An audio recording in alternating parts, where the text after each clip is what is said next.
Fitria Ros. Hari ini Bu Guru akan mengajarkan materi kelas 5 SBDP tema 7 subtema 3 tentang karya seni rupa daerah. Namun sebelum belajar hari ini jangan lupa kalian berdoa terlebih dahulu ya. Oke, kita cari dulu apa sih arti karya seni. Karya seni berasal dari dua kata, yaitu karya yang berarti suatu hasil pemikiran yang dituangkan dalam bentuk gagasan, baik itu gambar, tulisan, atau bentuk. Serta kata yang satunya lagi adalah seni, yang berarti keahlian membuat karya yang bermutu atau biasanya dilihat dari segi kehalusan, keindahan, fungsi, dan bentuknya, serta makna dari bentuknya itu. Jadi dapat disimpulkan karya seni adalah bentuk penyampaian pesan melalui sebuah ciptaan. Nah, karya seni rupa itu apa? Seni rupa adalah suatu cabang seni yang menghasilkan karya seni, di mana bentuk dan kualitasnya dapat dirasakan oleh indera manusia, khususnya indera penglihatan dan indera peraba. Seni rupa adalah cabang kesenian yang menghasilkan suatu karya yang dapat dinikmati oleh masyarakat secara umum karena dapat memiliki bentuk dan wujud nyata, dan karya seni rupa itu karya yang bisa dilihat dan dirasakan ya. Unsur-unsur karya seni rupa. Yang pertama adalah titik. Titik adalah unsur paling dasar dari seni rupa. Menjadi dasar seni rupa di sini karena titik itu bisa melahirkan wujud atau ide, gagasan, lalu menciptakan sebuah garis, bentuk, dan bidang. Unsur yang kedua adalah garis. Garis adalah kumpulan titik yang terbentuk melalui goresan atau tarikan dari titik satu ke titik lainnya. Yang ketiga ada bidang. Seperti halnya yang kamu ketahui, bidang memiliki permukaan yang datar dan permukaan bendanya dua dimensi. Apabila kumpulan garis dipertemukan antara ujung pangkalnya dan membentuk bidang. Bidang dibagi menjadi dua. Yang pertama adalah bidang geometrik seperti persegi, segitiga, dan bidang organik, misalnya lengkung, kayak gitu ya. Selain itu, bidang juga memiliki sifat yang variatif sesuai bentuknya. Yang keempat adalah bentuk. Bentuk itu adalah gabungan dari bidang yang akan menciptakan bentuk. Bentuk secara bahasa berarti bangun atau shape, atau bentuk plastis atau form. Bangun adalah bentuk benda yang terlihat oleh mata, seperti bulat, persegi, tak teratur, dan lainnya. Sedangkan bentuk plastis itu adalah benda yang terlihat karena bendanya ada unsur nilai atau value dari benda tersebut, misalnya kulkas. Nah, di sini bisa kalian lihat bentuk geometris itu terdiri dari bentuk kubistis, contohnya kubus, balok, dan silindris, yaitu bola, tabung. Tapi kalau non-geometris, bentuknya meniru objek alam, seperti ada hewan, manusia, pohon, dan masih banyak lagi. Unsur berikutnya adalah ruang. Ruang adalah luas sekumpulan bidang dan dimensi yang meliputi panjang, lebar, dan tinggi. Dalam suatu ruang, ilusi dapat dibuat dengan garis dan bidang, kemudian dikombinasikan dengan warna yang dapat menciptakan ilusi sinar seperti perspektif dan kontras gelap terang. Jadi, ruang sering dikaitkan dengan bidang dan keleluasan benda. Ini disebutnya ruang. Lalu, unsur-unsur karya seni rupa berikutnya adalah warna. Warna adalah unsur yang paling dominan. Kesan yang ditimbulkan warna akan memberi gambaran karya seni rupa yang lebih nyata. Kita tahu bahwa warna berasal dari primer, yaitu merah, kuning, biru, dan warna lain-lainnya setelah dicampur ya, kayak gitu. Lalu tekstur. Tekstur adalah kondisi suatu permukaan benda yang biasa dites menggunakan indera peraba kalian. Indera peraba kalian adalah tangan kalian kan, atau kulit kalian. Jadi biasanya saat kalian pegang suatu permukaan benda, itu ada ada teksturnya, misal lunak, lembut, kasar, atau halus. Yang berikutnya adalah gelap terang. Unsur ini adalah timbul karena adanya perbedaan intensitas cahaya yang jatuh pada permukaan benda.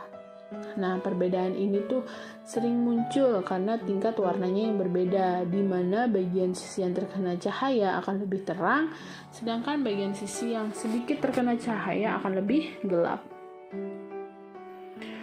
Lalu karya seni rupa berdasarkan wujudnya dibagi menjadi dua. Yang pertama karya seni rupa dua dimensi, atau karya seni rupa yang hanya memiliki panjang dan lebar. Contohnya ya lukisan, foto, poster, atau banner. Dan yang kedua, ada karya seni rupa tiga dimensi. Biasanya selain mempunyai panjang dan lebar, dia juga mempunyai tinggi, volume, atau membentuk suatu ruangan gitu. Contohnya patung, keramik, anyaman, dan relief. Karya seni rupa berdasarkan fungsinya juga dibagi menjadi dua. Yang pertama karya seni rupa murni. Karya seni rupa murni itu yang berguna sebagai pengindah atau penghias saja estetik dan untuk meningkatkan rasa serta hanya sebagai pajangan. Contohnya ya lukisan, relief, patung, kaligrafi itu termasuk karya seni rupa murni. Namun yang kedua ini adalah karya seni rupa terapan. Biasanya selain keindahan yang diperhatikan, dia juga dipakai dalam kehidupan sehari-hari. Contohnya rumah, keramik, anyaman, dan busana. Lalu ada ragam seni rupa daerah yang ada di Indonesia. Yang pertama ada seni lukis daerah. Seni lukis ini umumnya adalah menggambar objek-objek berupa pemandangan alam, manusia, hewan, atau tumbuhan dengan nilai-nilai budaya daerah setempat. Contohnya seni lukis Kamasan dari Bali. Dan ada seni patung daerah, yaitu karya tiga dimensi yang menyerupai manusia, binatang, dan benda-benda baik terbuat dari benda keras maupun benda lunak. Patung biasanya memiliki nilai estetika yang tinggi. Contohnya patung barong dari Bali ini nih. Jadi walaupun namanya sama barong, tapi bentuknya itu dia bisa berubah-ubah dari yang kecil sampai yang besar. Lalu seni kriya atau seni kerajinan. Seni kriya ini adalah benda-benda yang dimanfaatkan untuk kehidupan sehari-hari. Misalnya tekstil, seperti kain tenun, kain batik, kain songket, ada anyaman, ada rotan, dan seni ukir biasanya itu ada ukiran di rumah kalian itu biasanya di peralatan rumah tangga ya, seperti lemari, terus kursi, meja makan, atau tempat tidur. Dan itu biasanya harganya mahal loh anak-anak. Nah, sudah selesai deh materi kita hari ini. Sekarang setelah kalian mendengarkan penjelasan dari Bu Guru, mari kita kerjakan latihan berikut ini. Nomor 1, kalian tuliskan 8 unsur-unsur karya seni rupa. Nomor 2, berdasarkan wujudnya karya seni rupa dibagi menjadi 2, apa dan apa. Tadi sudah Ibu Guru jelaskan. Nomor 3 juga sudah Bu Guru jelaskan. 4 dan 5 juga sudah Bu Guru jelaskan. Jadi silahkan langsung kerjakan, tulis soal dan jawaban, kirim ke classroom ya anak-anak. Lalu tugas latihan yang 4.4, kalian buatlah sebuah patung dengan sabun mandi batangan yang diukir dengan menggunakan cutter atau pisau. Ukuran dan bentuknya itu bebas, terserah kalian. Ingat, boleh dibantu orang tua untuk mengontrol benda tajam yang kalian pegang, namun jangan dibuatkan ya. Fotolah foto kolase kalian, mulai dari air, alat dan bahan, cara pembuatan, dan hasil patung yang kalian buat dengan kalian. Kirimkan ke classroom ya kolasenya. Nah, untuk kalian yang mencari referensi, saya mau bikin apa ya nanti, kalian bisa nih lihat video yang ada di video Bu Guru ini.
Nah, itu dia anak-anak contoh referensi yang mungkin kalian bisa buat untuk membuat patung atau ukiran dari bahan sabun untuk tugas SBDP kali ini. Materinya sudah selesai. Terima kasih telah menonton ya anak-anak. Mudah-mudahan materi yang Ibu ajarkan hari ini bisa terserap dengan kalian dengan baik dan bermanfaat untuk kalian. Kita akhiri dengan mengucap alhamdulillahirrabbilalamin. Jangan lupa di subscribe, di like, dan di share video Bu Guru ya. Kita bertemu di video Bu Guru selanjutnya. Bu Guru akhiri. Wassalamualaikum warahmatullahi wabarakatuh.